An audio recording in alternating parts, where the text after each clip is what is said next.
You reach down to pet your dog and they flinch. Not a big movement, just a subtle duck of the head, a half step backward. It's small enough to ignore, but here's what most people don't realize. That tiny moment, it's your dog's way of screaming something you're not hearing. And if you keep missing it, the bond you think you have might already be fraying. Look, we all love our dogs with everything we've got, but here's the uncomfortable truth. Sometimes our version of love doesn't translate. The hugs, the constant eye contact, the way we hover over them like helicopter parents. In human language, that's devotion. In dog language, that's pressure. And when we keep speaking the wrong language, our dogs don't hate us. They just start to feel unseen. Today we're breaking down 7 signs your dog is trying to communicate discomfort, distance, or even distrust. And here's the twist. One of these behaviors actually means the complete opposite of what you think.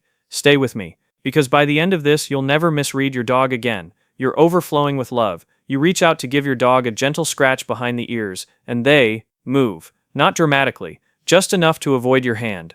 It's like watching someone politely decline a hug they don't want, and it stings, doesn't it? Here's what's really happening. Dogs don't experience affection the same way we do. To us, touch is warmth, connection, love is physical. But to dogs, especially those with certain temperaments or past experiences, touch can feel like control. Research shows that nearly 90% of touch avoidance in dogs isn't caused by trauma. It's caused by too much affection. Let that sink in. Think about hugs for a second. When you wrap your arms around your dog, you feel closeness. Your dog, they feel trapped. In the wild, being pinned down by another animal means danger. It's not cuddles, it's capture. And that hand coming down from above to pat their head, to them it looks like a predator swooping in. You're looming. They're small. Their instincts are screaming threats. It's not personal, it's primal. So here's how you fix it.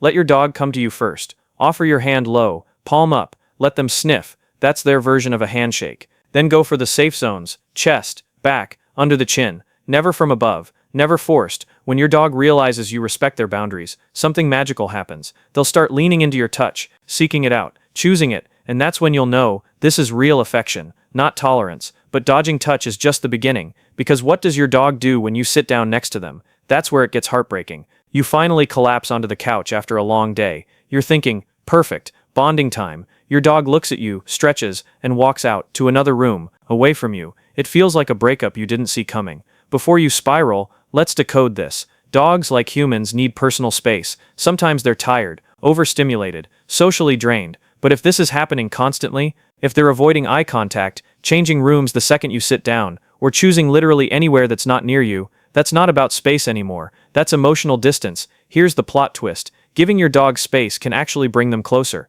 When a dog knows their boundaries are respected, their guard drops, anxiety fades, curiosity replaces avoidance, and before long you'll notice them inching closer on their own terms. Like, oh hey, mind if I sit here? Dogs communicate primarily through proximity. The closer they choose to be, the more trust they feel. Forcing closeness, hovering, following, constant petting pushes them further away. Play it cool. If your dog wants space, give it to them, fully. In fact, try this. Ignore them. Don't call. Don't stare. Just do your thing. Dogs are naturally curious creatures. Soon enough they'll wander over like, wait, why aren't you obsessed with me anymore? And if the avoidance feels chronic, look at the stressors. Loud voices, erratic energy, inconsistent rules. Calm, predictable energy builds safety. And safety, that's where love grows. Now this next one is subtle. Most owners never even notice it. But once you see it, you can't unsee it. Maybe your dog won't eat unless you leave the room, or they stiffen when you reach toward their food bowl, or they pull away when you try to pet them while they're resting. It's not defiance, it's a vulnerability. Eating and sleeping are when dogs feel most defenseless. In the wild, those are the moments predators attack. So if your dog can't relax enough to eat, sleep, or let their guard down near you, that's a trust issue. Plain and simple. Dogs express trust through tolerance of vulnerability. The more comfortable they are being exposed around you, eating, sleeping, rolling onto their back, the stronger your bond. If they can't do those things near you, it means they're not sure you'll protect them, or worse, they're not sure you won't hurt them. Give them a choice, always. Let your dog come to you for affection, for play, for food. Never force it. Reward voluntary closeness with calm praise or a quiet treat. Over time, those invisible boundaries will soften, not because you pushed them, because you waited. Trust isn't built overnight. But when your dog learns you won't take advantage of their vulnerable moments, that's when they start inviting you into their world. Not because they have to, because they want to. Okay, this next one? It's called the whale eye. And if your dog has ever given you this look, you need to understand what it means. You go in for a cuddle, and suddenly you see it. Your dog's head turns slightly away, but their eyes stay locked on you.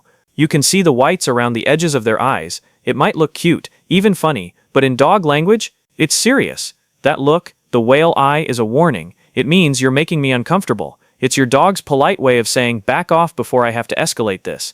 You'll see it during nail trims, tight hugs, stressful play, vet visits, anytime they feel cornered or pressured. This is a boundary being communicated in real time. And here's the key. If you respect it immediately, you build trust. If you ignore it, you teach your dog that their voice doesn't matter, and that's when things escalate. Growling, snapping, biting. Not because your dog is aggressive, because they tried to tell you gently and you didn't listen. The second you see the whale eye, stop, step back, speak softly, give them space to reset. Then, and this is crucial, reward the calm behavior that follows. This teaches your dog that you listen, that their boundaries are safe with you. Over time, their eyes will soften, the wariness will fade, and you'll never see that look again. Now, let's talk about something that drives owners crazy: selective hearing. You call your dog's name, nothing. You say it again, still nothing. Suddenly you're that person yelling, "Come here," at a creature who's pretending to be deaf. Here's the truth. Your dog isn't ignoring you by accident. It's selective hearing, and it usually means the relationship dynamic is off. Dogs respond to leaders they respect, not out of fear, but out of confidence and trust. If your energy is inconsistent, harsh, or unpredictable, they'll tune you out, not because they're stubborn, because engaging with you feels unrewarding or unsafe. When your dog ignores you, they're saying, "I don't trust what happens when I come to you." Maybe you've scolded them after calling them. Maybe your tone feels angry. Maybe listening to you has just never been fun. Dogs are feedback-driven. They repeat what works and avoid what doesn't. If coming when called has negative associations, they'll avoid it. Make listening rewarding again. Use positive reinforcement every single time they respond. Treats, toys, praise. Keep commands short and upbeat. Turn training into play, not pressure. When your voice predicts fun, calm, and consistency, they'll come running every time. Because finally, listening feels good again. Okay, here's where things get interesting. Because of this next behavior, most people think it means love, but it actually means something completely different. Your dog covers your face in slobbery kisses. You think, "Ah, they love me so much." But hold on. In dog language, licking often means appeasement, not affection. In a pack, lower-ranking dogs lick higher-ranking ones to show respect or to avoid conflict. When your dog licks you excessively, they might be saying, "You're the boss, please don't be mad at me," not "I adore you." If the licking feels frantic, repetitive, or happens when you're upset or after you've scolded them, that's anxiety, not love. Your dog is trying to soothe you or themselves. Encourage affection without pressure. Spend calm, quiet time together. Play, brush them, just be near each other. When the licking slows down and becomes more relaxed, that's when it shifts from anxious appeasement to genuine affection, minus the drool. And now the final sign. This one breaks my heart every single time. You come home to chaos, chewed shoes, shredded pillows, a living room that looks like a crime scene. It's easy to label your dog as bad, but what if it's emotional? Dogs don't destroy things just from boredom. They do it from frustration, anxiety, sadness. And notice what they usually destroy: items that smell like you. Your shoes, your couch, your favorite blanket. It's both comfort and protest. "I miss you, but I'm upset." Destructive behavior is often separation anxiety made visible. Your dog isn't trying to punish you. They're trying to cope with the emotional pain of being left behind. Channel that energy positively. Provide chew toys,